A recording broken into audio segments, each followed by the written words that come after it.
Maswerteng gabi po mga ka-STL. Narito na po ang resulta ng STL Pangasinan para sa araw na to, 3rd draw, January 14, 2025.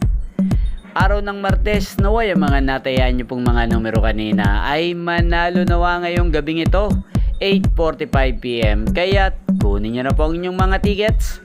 Narito na po ang resulta.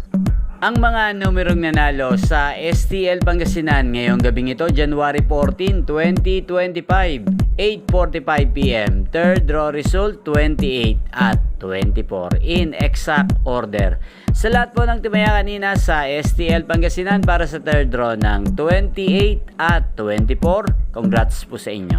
At ngayong gabing ito sa STL Pangasinan, atin pong i-shoutout ang palaging nanonood sa channel na to, si Ate Jubel ng Pangasinan. Shoutout po sa iyo, Ate Jubel. Sana ang mga tinaya mong mga numero kanina ay manalo na sana ngayong gabing ito. At sana ay nasa mabuti ka pong kalagayan.